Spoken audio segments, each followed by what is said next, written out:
But here we are, with the Cavaliers and Warriors preparing to meet for the fourth consecutive time in the NBA Finals, Golden State having KO'd Cleveland in 5 games last spring.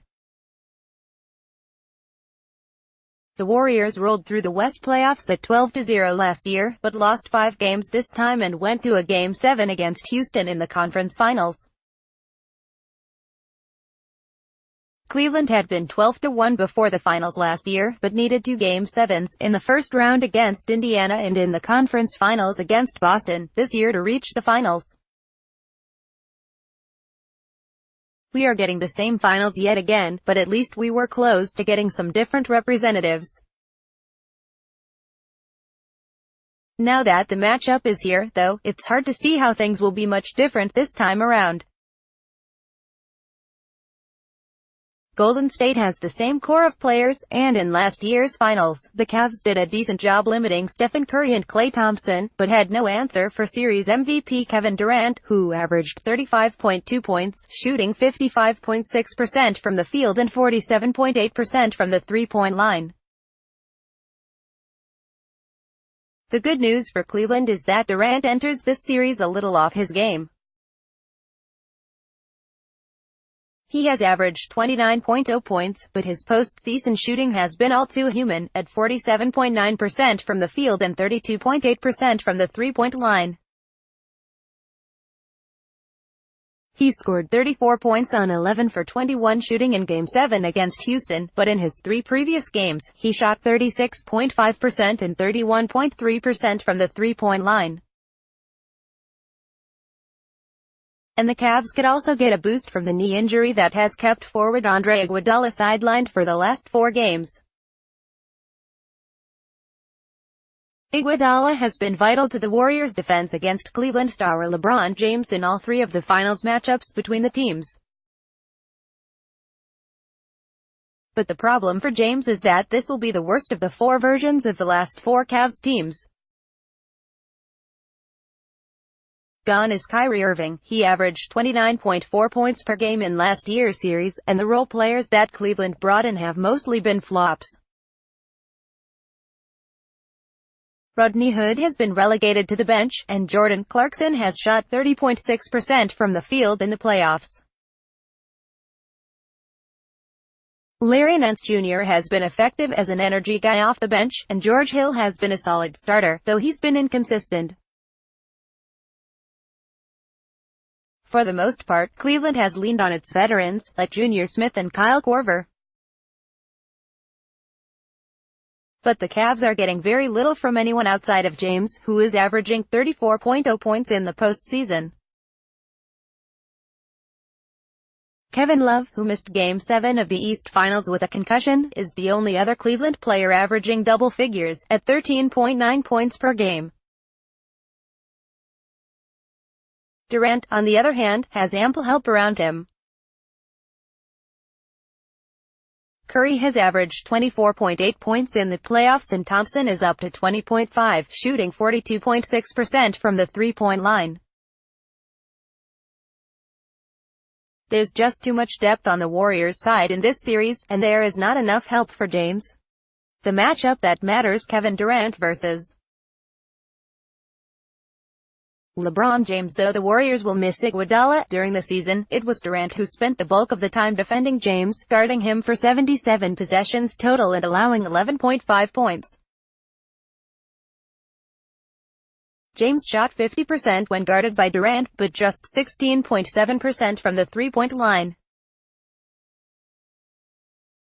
On the flip side, it will be interesting to see how much James will guard Durant.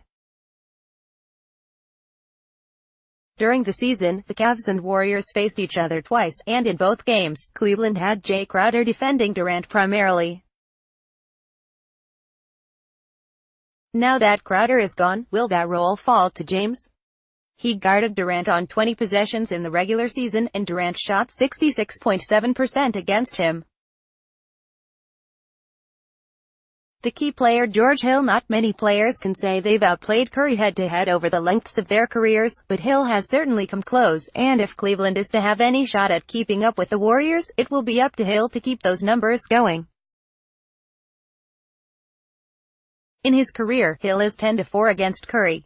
He averages 13.1 points to Curry's 19.0, but Curry is a 23.0 points per game scorer in his career.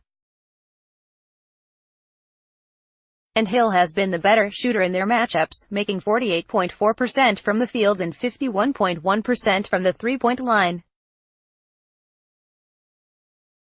For Curry, those numbers are 46.1% from the field and 42.9% from the three-point line.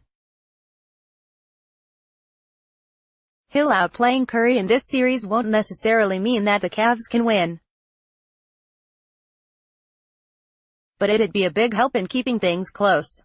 The big number 4.3. You have to like Cleveland's chances should these games wind up tight.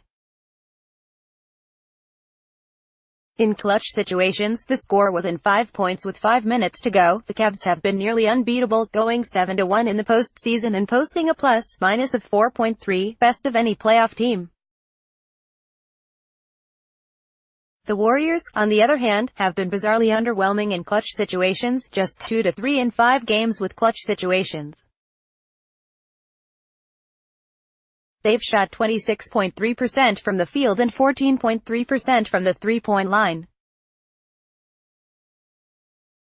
In all, they're -1.2 in the clutch. Of course, the challenge for Cleveland will be keeping the game close enough to have clutch situations. 8 of Golden State's 12 playoff wins have been by double digits. Cavs vs. Warriors. The prediction having the same teams in the finals for 4 straight years is not great for the NBA, especially when the league has tried to institute rules to make it difficult for teams to establish dynasties. Making this a double bad outcome for the league is that we'll enter this series much as we did last year, knowing that Cleveland does not have much of a chance. The Warriors are too deep in talent, and if the Cavs can figure out how to slow down Durant, there are just too many other weapons on the Golden State side.